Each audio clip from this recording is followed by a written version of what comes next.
condolences to Kirk Irwin's family and extended family,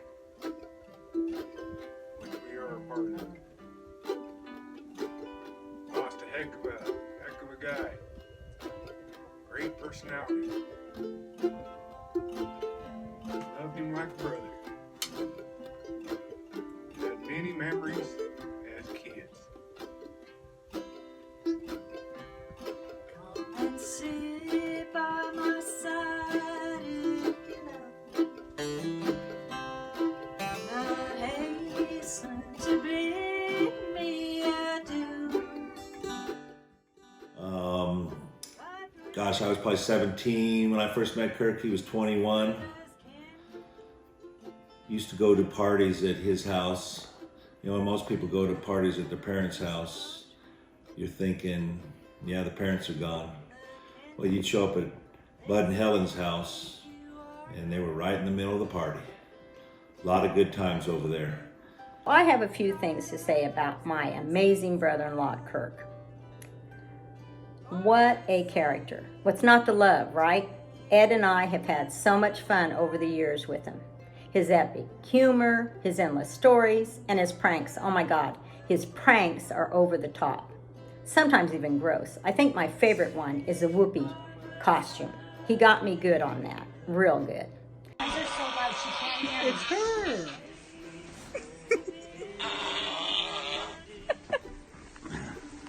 You should be holding the Come and sit on me, Teresa. Okay. Okay, what's Kirk? Here it is. Stand up so you can see What is that? It's a whoopee cushion. Sorry. I can tell you quite a few stories on old Kirk.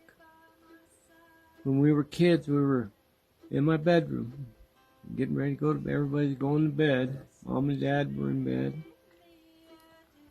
He says, "Hey, I got a new wrestling move." I go, "What's that, Kirk?" He says, "Oh, I can get you, and you can't get out." I said, "Oh, you're full of shit." He grabbed a hold of me, and he got me in this damn hold of his. There for a while, I struggled to get out of it. He did have a pretty good hold. But when I finally broke loose, he fell, his head went through the wall. And it went into my mom and dad's bedroom, went right out of his mouth. He says, "Hey, are you guys in bed?" Yeah, but there's a lot of other stories I could tell you. But that's the best one that I could really think about now. Me and Kirk worked out in the oil fields together. Me, Kirk, Paul Wilder, Kirk's Wiki was our boss. Going to work was actually a fun time back in the 80s. Then Kirk became an avid 49er fan, and I think I was a Chicago Bear fan back then.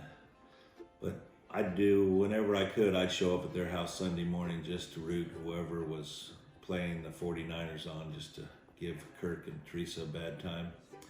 So one of my earliest crazy childhood memories, and I don't know when this tradition actually started, was every time we would go over to Kirk and Teresa's house for dinner, I would wait for something to happen during dinner.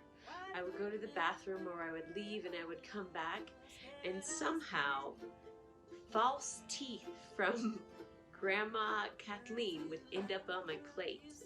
It was probably one of the most terrifying but also silliest memories that I have. Kirk running around chasing me with these false teeth.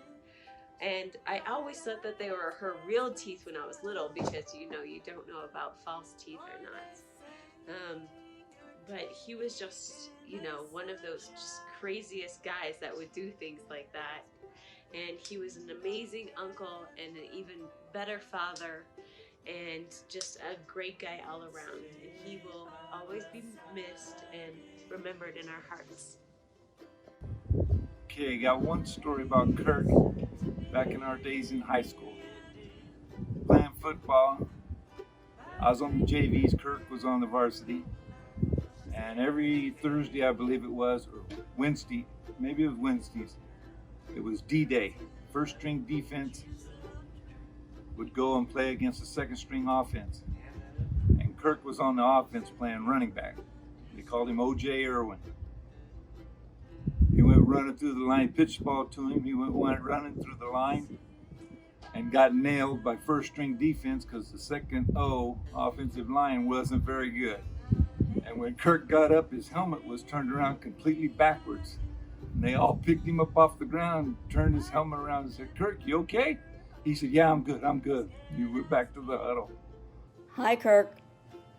This is a video that I want to make for Teresa. You are her sweet, strong angel. Kirk, you are up in heaven right now. And I just want to send 2 videos out. One to say that Mike and Hildy and Paul and Zach are forever grateful, Kirk, to have known you. Everything about you was amazing. Your love, your laughter, you have the best sense of humor of anybody I've ever met. And Kirk, you never were too busy for us to visit you. I was looking through pictures, and ever since Paul and Zach were little, you and Teresa would come up and spend time with us. And you would always make Paul and Zach laugh, no matter what was going on. But I just want to say how grateful I am from the moment you met my best friend, that you made her the happiest person in the world. Done. Wanted to talk just briefly about my good friend Kirk Irwin. Probably the funniest guy I've ever known, and without a doubt a good friend. Kirk, the thing that was interesting about Kirk is we struck up a deal where we were doing a barter for trade. So if he had an electrical grinder or welder or chop saw or anything that had failed electrically speaking, he'd ask me to come into the shop. Well, normally I'd have a repair from a piece of farm equipment that I'd driven over with my tractor or broken somehow, and I'd bring it to Kirk for repair.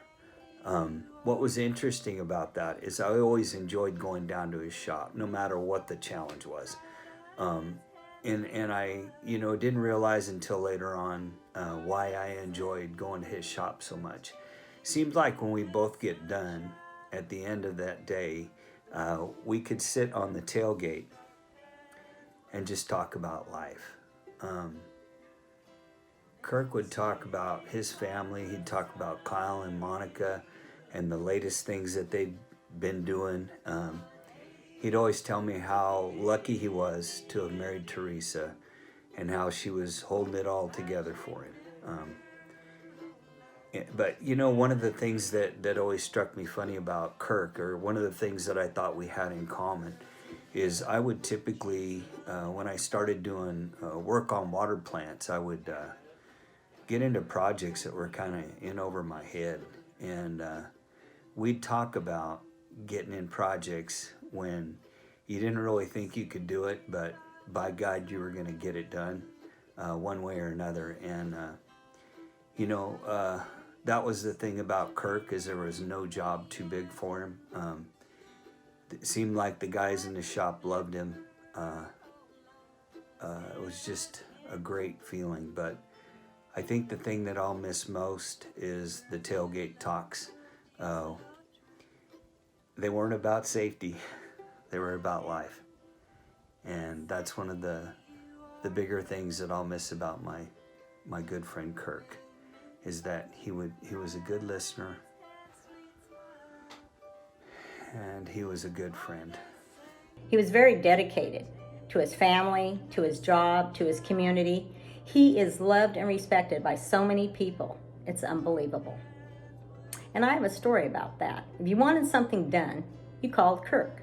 Well, in 1983, the creamery was pretty much destroyed, and I had a problem. I wanted my dad's safe out of there. Now, this safe is a large, 2 or 3 ton safe. Went to Kirk, talked to him. His answer, "Well, yeah, Mary, I can do that." And he did. He went and got a huge crane. He got a big, heavy-duty flatbed, and he pulled that safe out of the rubble. and he put it on the flatbed, took it to Fresno. Ed had a friend over there that restored the safe, and now it sits in my office, and it's just beautiful and reminds me of so many fond memories. Can't thank Kirk enough for that. Kirk was always doing something for the community. Skate park, got everybody together to help build that. AYSO soccer, was in charge of that for years. And as time moved on, we'd get together whenever we could. We'd see each other down at the Mountain Oyster on Friday nights. Get together. One time got together on Derby days down at the pit stop. Had a little too much fun. Kirk fell off the bar stool. That was the end of the night for him. After that, we always teased Kirk, and Teresa would always say, well, you can't go out and play unless you have the old helmet on. Hi, Teresa and Irwin family. I have a story about Kirk and me and Sherry and Roy. Me and Sherry are about 9 or 10 years old. Our parents went to Placerville to visit them after they moved up there. The two brothers decided to dig this hole inside of the hill. And me and Sherry standing around there, and they were going, oh, why don't you go in it, go in it, go in it, go in it, head first, head first. And of course, me and Sherry said, no, no, no. And I, brave enough, said, oh, I'll go in it, but I'll go in it feet first. So I went in it feet first, and the thing caved in. Luckily, our fathers were there and pulled me out. And Roy and Kirk, I think, got in very much trouble. I don't know how much trouble, but it was kind of funny. Our brothers trying to do us in at 9 and 10 years old, putting us in a hole head first. Well, I wish you guys the best, and I'll see you soon. So one more thing, getting a hold of Kirk on the cell phone or texting him, next to impossible. He did everything through Teresa. So a couple weeks ago, the last text I got from him were, we were going back and forth over a little trailer we have that we both use to haul trash, whatever. But so Teresa texts me, hey, do you have the trailer? I text back, yeah, I got the trailer. Do you want it? Let me talk to Kirk. So then she texts back, no, Kirk said he'll get it later. And then I text back, is Kirk's phone broke? And then she texts back, no, he only talks to important people. So then I text back, tell him if he were a booger, I'd pick him first. And then Teresa texts back, Kirk said, if you were a booger, I would eat you. Hi, I just want to tell a story about Kirk. Kirk and I were at the convalescent hospital visiting Tommy Lennon. And while we were there, he said, I have an aunt that lives here, and let's go over and see if we can find her. So we went over, and she was 101 years old. Her name was Jessie. And he said he walked up, she was out on the patio sitting with her little friend, and Kirk said, do you remember who I am? And she said, oh, of course I do. And said, well, good. So he sat down and we started talking to her and visiting with her. She was real sharp, but he said, do you remember what you used to call me, my nickname that you used to call me? And she said, yes. And the little lady sitting next to her, who never knew Kirk at all, said, was it Shorty? And Kirk said, no, it wasn't Shorty. And she said, was it Fatso? And he said, no, wasn't Fatso. And then Aunt Jessie said, I used to call you Tex. And he said, that's right, you used to call me Tex. But the little lady was really going to be sure that she knew who Kirk was, and she wanted to guess what was his nickname. So I came home, I told Rose that story. I told Teresa and Kyle and Monica that story, and Kirk swore that never happened. So a couple other stories about Kirk when we were, it was Kyle and Zach were young, and during the Sober Grad parties, festivals, fundraisers, One of them was shrimp appeal, and it was a cake. Dessert auction. It was a dessert auction. So my son Scott, his wife Corey, Kyle was there, Monica was there, Val, me and Val, Kirk and Teresa. So we started bidding on these cakes and pies. Well, at the end of the night, we probably had, I don't know, $500 or $600 worth of pies and cakes, desserts, you can say. So on the way out, we're trying to load all these pies up. We're halving them and we're splitting them all up. And on the way out, we almost got to the car, and I don't remember who it was, but they dropped one of them. And we were looking at each other laughing. We're like, damn, that was like $100 worth of pie right there. And then a real quick one on the second one, early on, we went to a Sobograd down in Anaheim to Disneyland with the kids. We ended up at for dinner at Medieval Times. There's some pictures floating out there of that with me and Kirk have our crowns on our head and at the Medieval Times watching the jousting. So that was a good memory of Kirk. Hi, this is video number 2 for Teresa. And I know Teresa already knows about this, but this is kind of a funny little story that I will always treasure. It wasn't just a one-time story. Every time my dad would walk down the street, because he would take my mom for walks, and of course my dad being a huge Dodger fan, and Kirk being a Giants fan, they always like to give each other a bad time. And so my dad would always tell me about how Kirk would tell him, you know, hey, you better go to the other side of the street. Move over. I don't want any Dodger people walking around here. And my dad just really got a kick out of that. So I just want to say, Kirk, thank you for being so loving and kind to my parents. And that was the other thing I wanted to mention, was that Kirk, he cared so much about people. He cared, and he always, like, he helped put up the little railing on my grandma's porch, and he wouldn't take any money for it. My grandma really cannot say how much she appreciated that. And just for the times he visited my parents in the care home, I want to shout out to Kirk how much that meant to my family. And just Kirk, everything about him, like I said, he's such, you know, he was such a kind person. He still is, because I know his spirit's with us. And I will always think about the times that I got to spend with Kirk and Teresa and Monica and Kyle. Had great stories, keep you laughing all the time. When he was growing up, he lived with the Phelps. He had some great stories with him and Roy. Last time I was with Kirk and we had a drink was probably 2017 on my birthday, down at the Mountain Oyster. He bought me a shot of tequila, but the only way I would take it is if he had one, so. But there was another thing he was very good at. Whatever he did it 100%, 110%. And that was shopping. I will venture to say that this guy probably had more clothes than all the women in his family, along with his sisters. And I'll tell you, he enjoyed it. He just enjoyed the heck out of it. Kirk, you've left us so many memories and stories. We'll carry you in our hearts forever. We love and miss you. My buddy, he will be missed. He was a good man. Anything you needed out of Kirk, he was there.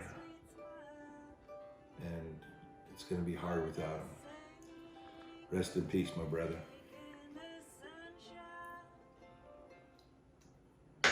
Well, growing up here in the canyon, we used to have lots of get-togethers on the weekends, and there was always music, always songs. I think everybody sang, and we all remember Kirk singing this song.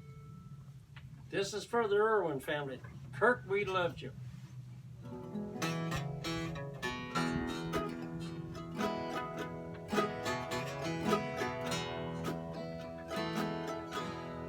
Silver wings shining in sunlight, roaring engine engine headed somewhere in flight. They're taking you away. How do you like your new fisherman hat, bud? Uh-oh. He's scowling. Teresa!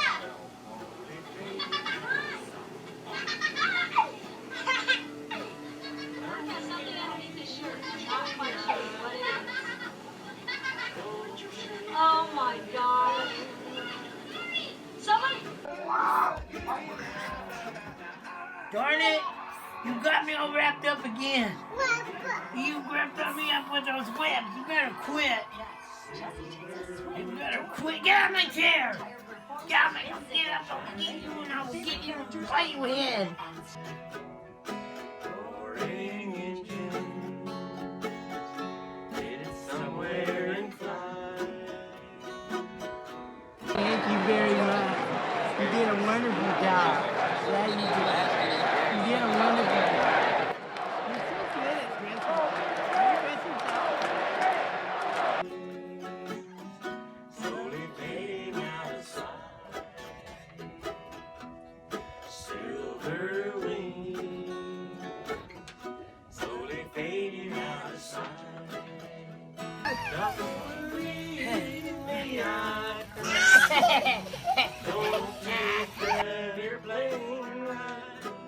But if you lock me out of your mind, let me standing here behind. Silver wings.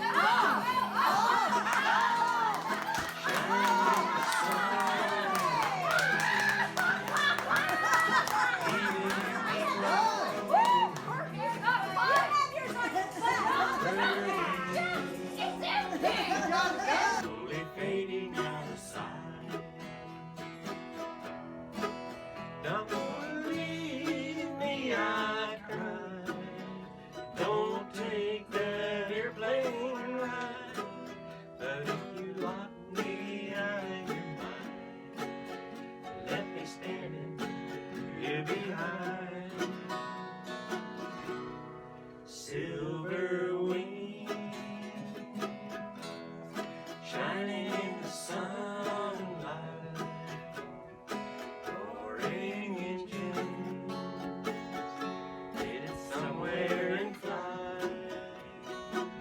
Silver wings slowly fading out of sight. I remember the scattered canyon. Girls who loved you so true, and the girls who loved you so true.